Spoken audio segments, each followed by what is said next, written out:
Go inside the Crimson Tide with your hosts Rodney Orr and Gary Harris, keeping you informed on everything Alabama. Tider Insider TV, brought to you by Visit Tuscaloosa.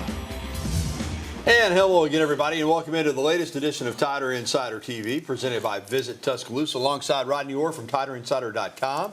I'm WVUA 23 Sports Director Gary Harris. And right off the top tonight, the NCAA passed rules Monday that would upend decades of precedent by allowing colleges to pay their athletes per terms of a multi-billion-dollar lawsuit settlement expected to go into effect this summer. Now, the 9 proposals passed by the NCAA board were largely expected, but still a mark and a defining day in the history of college sports. An athlete's ability to be paid directly by his or her university is on track to be enshrined in a rule book that has forbidden that kind of relationship for decades. Scholarship limits for teams will be eliminated, while also imposing caps on roster sizes, expected to be 105 for football, 15 for men's and women's basketball. And under the new setup, every athlete on a given team could be on scholarship, but it's not required. An NIL clearinghouse for third-party deals exceeding $600 will be established, although athletes can still negotiate their own NIL deals over and above any direct compensation from their school. How that's going to work, I have no idea. That's why I'm going to bring in Rodney Orr to tell us what it all means. This seems like it's a step in the right direction. Everyone's going to sign off on this, it appears. The judge still got to approve it. But what ultimately is it going to mean, and how will it be different from the system we have right now? Well, I think, obviously with the $20.5 million that'll be split up, I think it's going to be really interesting, Gary, how schools choose to divide that up among the sports, because it's not like going all to football, to basketball, or whatever. It's going to be divvied up amongst all the sports, so it'll be really interesting there. But as far as the clearinghouse, and you talk about the deals that these players, their agents can work outside in terms of the NIL. Certainly, anything over $600, as you mentioned, that'll have to be cleared through that clearinghouse. So I'm sure that the school will have some responsibility in getting that information to the clearinghouse on each and every prospect, player, whatever it is, every athlete that, the clearinghouse, every single deal will have to go through. With that said, Gary, as you mentioned, people could do something under the table. So there has to be an enforcement body that protects that, monitors that, regulates that, and all of those things. So, certainly those things will be in place. Yeah, the clearinghouse better have a lot of employees. Because they're going to be busy. I mean, every deal over $600 has to be cleared. There's going to be a bunch of them. And let's keep this in mind. This is a lawsuit era. The NCAA has been sued some more. And the NCAA, being the member institutions, if they're all on the same page, this helps. But I don't care what people agree to. I can see an agent or a lawyer saying, you can't cap me. And, we're going to take what we're paid by the schools, but I've got a quarterback here that can pull $5 million in NIL. I don't have to get it approved, or I don't have to have you sign off on it or show that it's going for work to be done. I mean, I can see challenges coming, whether or not it appears that they're in position to be challenged, because lawyers will always find a way.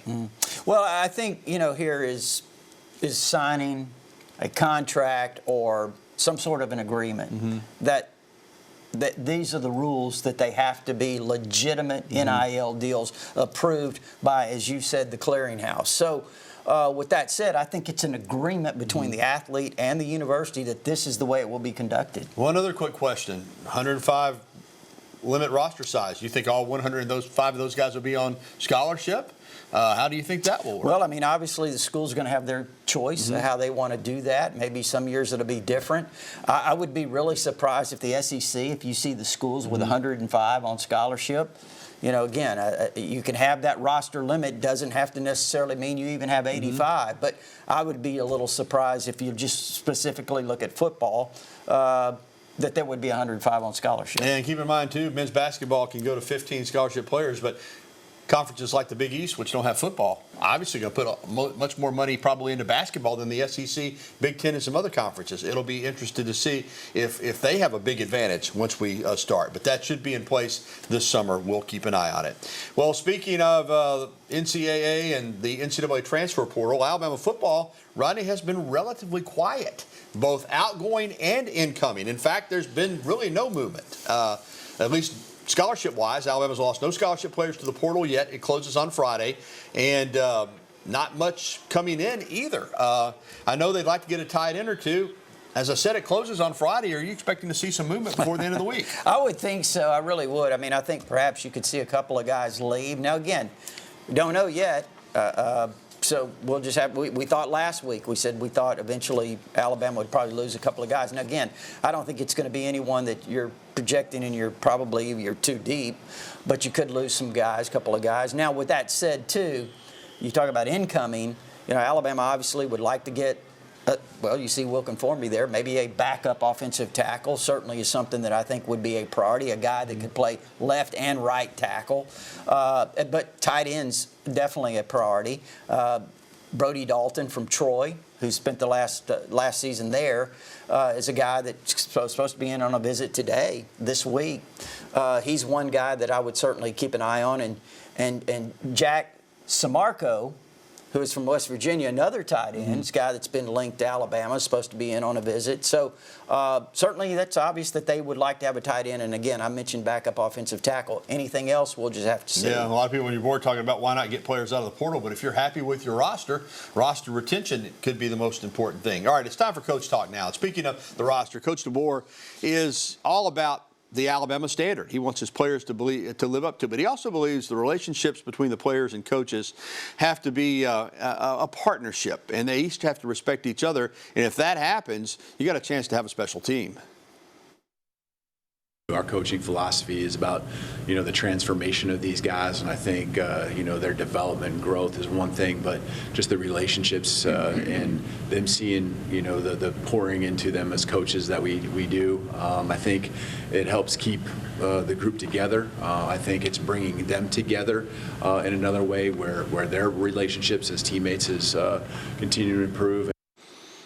And, Ronnie, that would certainly seem to be the case. Again, players not going into the portal is a rarity. And for Alabama right now to have most of its roster intact following spring practice is a good sign. And it appears that everyone's on the same page. And even though this is a I-me era, it looks like in this case the team is coming first. Kalen DeBoer said it a while back. He said, the way we really want to do it is we want to evaluate, we want to recruit, and we want to retain the players that we bring in and develop them. That's kind of the philosophy. It's a little bit like Dabo at Clemson. Maybe not to the extreme that, obviously Dabo's kind of relented a little bit, bringing in some players from the portal. But it kind of seems to be closer to that than what some other schools are doing. It seems like Alabama's really pretty much settled on their roster. They just want to fill in some spots. Obviously, they did that in the early portal. They brought in a guy like Isaiah Horton and some other guys, Cam Calhoun in the secondary, Nakai Hill-Green at linebacker, just to name some. But it just seems to me, Gary, that they're not really going to pursue guys unless it's at a position of need, like we mentioned, tight end, backup offensive tackle, just to be pursuing. All right, let's get to basketball, because I know I've been on your board. There's some fans starting to get worked up out there now about basketball. Just 10 players right now currently on the roster, only 4 returnees. And you're looking at some of the newcomers there, Jaleel Bethea from Miami. Of course, they're bringing in a couple of other guys, and you're seeing them on your screen. But right now, the number of players going out is higher than the number of players coming in.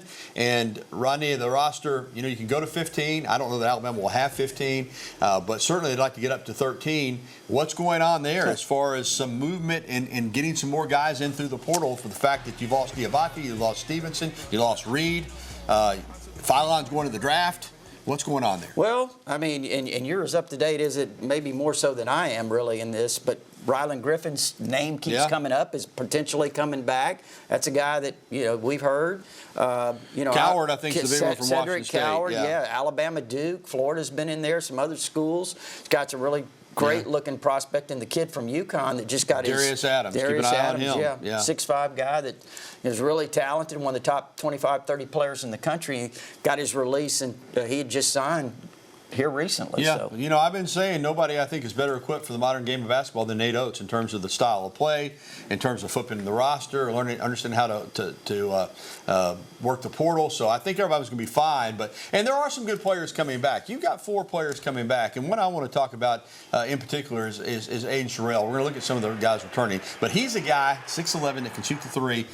has an NBA body right now. Rodney, I think he's really going to take a big step next season. I'm with you. I think he's a guy that's just ready to blossom next year. He could be a real force. I mean, we saw some flashes of it this year. So keep an eye on him. Obviously, Holloway's back. You're going to have Reitzel. Millette coming back after basically being out the entire season. So this is still going to be a good-looking roster for 2025, 2026. Let me ask you this. Final Four 2 years ago, Elite Eight this past year.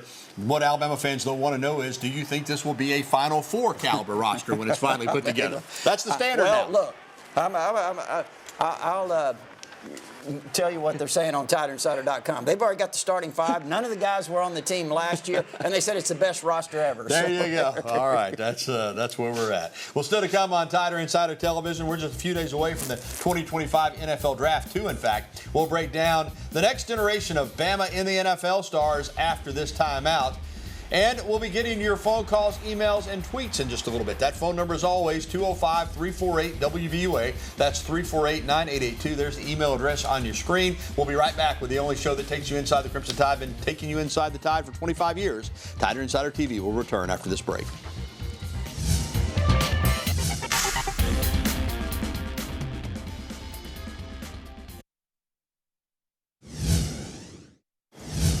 And welcome back to TITV, presented by Visit Tuscaloosa. Go to visittuscaloosa.com. Alongside Rodney Orr, I'm Gary Harris. The first round of the 2025 NFL Draft is set for Thursday night in football-frenzied Green Bay, Wisconsin, Titletown. It's going to be happening. 3 Alabama players have been invited to the draft, so they'll be in the green room, meaning that the NFL expects them to be high picks.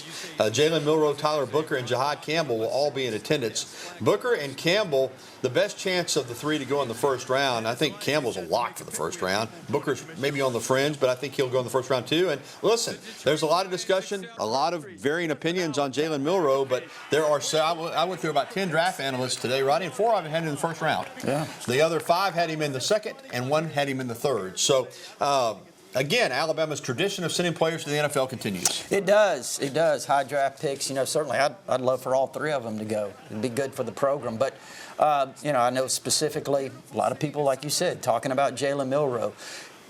All it takes is one team to fall in love with him. And, you know, he's a guy that's obviously got extraordinarily talented kid. I mean, very athletic, and they love his running. Yeah, and the NFL's changed a lot in the last 10 years. It's a much more dual-threat quarterback-friendly league right now. And if a guy's got those kind of wheels and that kind of arm talent, they're willing to work with him. And hopefully he'll go to a team where he doesn't have to play right away and can and kind of get his legs under him.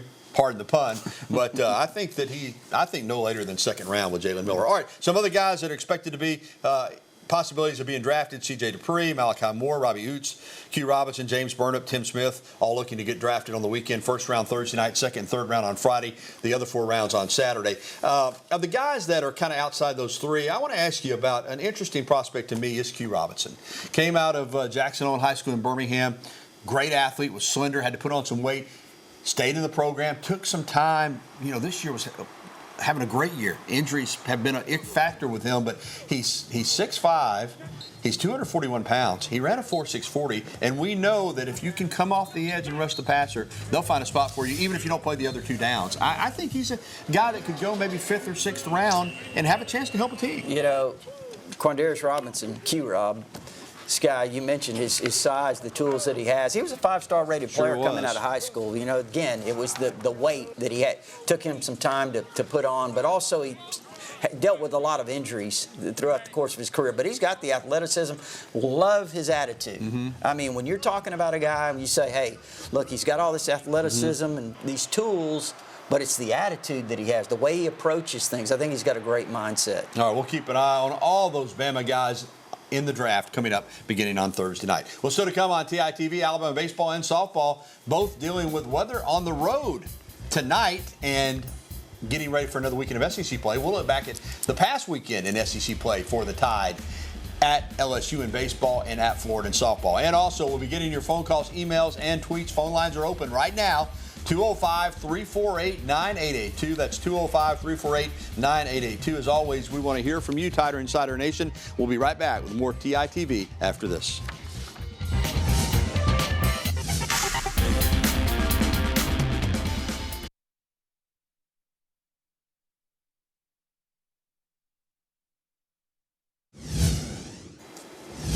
Well, it wasn't a great weekend for Alabama baseball in Baton Rouge, but it wasn't a wash. Tide lost the first two games. In fact, Friday game, the second game, they could have won that one.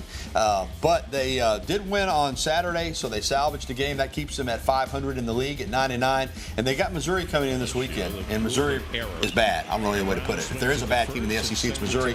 Alabama will be looking to sweep. They're playing Samford tonight over in Homewood. They lead that one 2-0 in the first. Alabama softball, kind of the opposite way down Florida. They won the first game, Rodney, and you could argue certainly Saturday's game, they lost the lead late, that they could have won that series, but they got 1 out of 3, but disappointing that this team's had a hard time holding leads all season long, but they get 1 out of 3, and again, that's when you're playing on the road in the SEC, not getting swept is a big deal. They played Alabama State tonight down in Montgomery. It's already over. The Tide wins that one 7-0. In Montgomery. I have highlights tonight on the news at 10. All right, welcome back into TITV, and phone lines are open. 205-348-WVUA. Love to hear from you. In the meantime, we're going to get to our email question of the day, and it's presented every week by KDM Service Corporation. When it comes to heating and air conditioning, KDM Service Corporation serves your family like our family. And it's a great question from Scott in West Blockton. Will Ryan Grubb be on the field during games? I don't know the answer to that, Scott. For a long time, offensive coordinators preferred to be in the press box, it seemed like. Now, Mal Moore, when he was with Coach Bryant, was on the sidelines, but we went through a phase where most offensive coordinators wanted to be in the press box to be able to see the picture from up high. And then Coach Saban started bringing them down on the field. That's been a popular place. Now, with Grubb, I don't know. Your thoughts, Rodney? Well, I'm trying to think back when he was at Washington. Yeah, I do think he was in the press box in Washington, as I recall. Now, here's the thing, too. Don't forget, you got Nick Sheridan in the mix, too. Quarterback so coach. you can have, Grubb in the press box, and you can have Nick Sheridan down on the field, and you've got him next to Kalen DeBoer, and so that could work that way, or you could reverse that. Yeah, we'll see. But one of them will be on the field, I'm sure, when the press box. Last year, I think Sheridan worked out the press box. But we'll see how it goes this year. All right, one more email before we get to the break. Why did Jaron Stevenson transfer? That's from Heather and Hoover. Had 2 good years at Alabama. His freshman year, I thought he was outstanding. Actually declared for the draft and came back to Alabama. He just didn't have a great year this past year. He's from North Carolina. His mom played basketball there. A lot of people were surprised when he signed with Alabama out of high school. I just think he wanted to go home. I think it's as simple as that. I think he wanted to go back to the University of North Carolina and finish out his college career. So that's the best way that I can answer that. All right, we need phone calls. We're going to take a timeout. Still to come on Tider Insider Television, Justin Thomas is back in the winner's circle on the PGA Tour. He ended a nearly 3-year drought over the weekend. And as I said, phone lines are open. Where are our callers at? We've been slow on calls, and then last week, boom, we got hit with a bevy of calls. I know baseball and softball going on tonight. Maybe that's part of it. But 205-348-9882 is that number. This is one of those times when you tell me you can't get through. Well, you can get through right now. Give us a call. We'll be right back after this.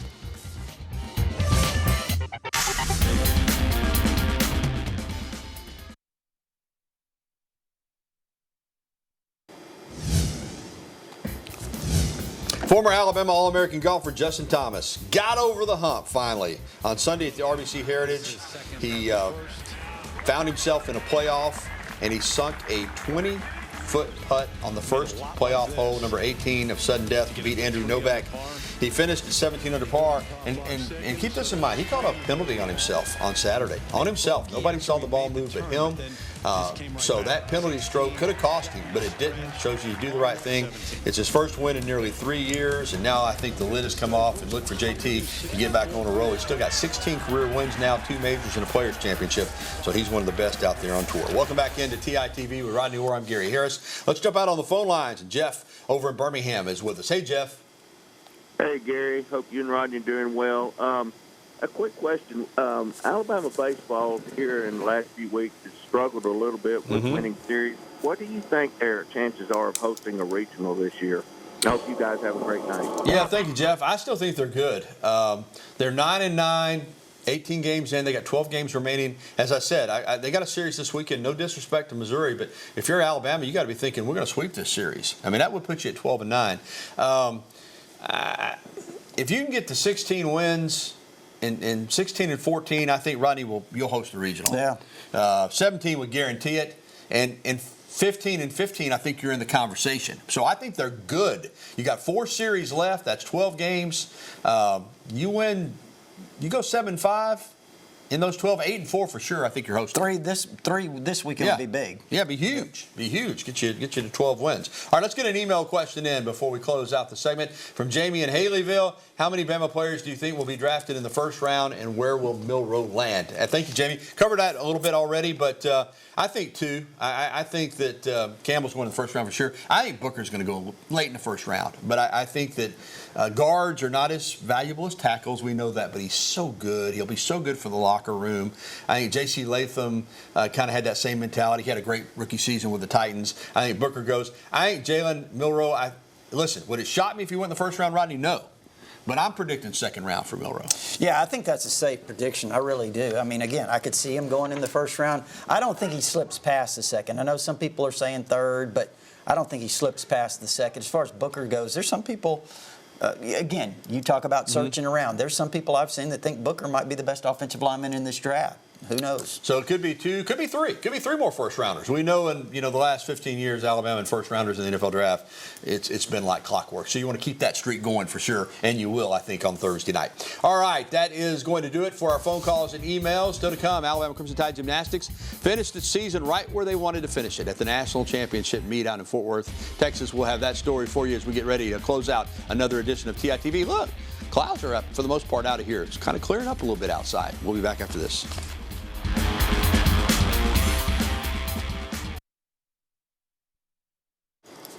Alabama Crimson Tide Gymnastics made it to the national semifinals in Fort Worth, Texas. They did not advance to the finals over the weekend, but they did have 5 gymnasts earn All-American honors, and what a great way to wrap up the season. By the way, Oklahoma from the SEC won the national championship.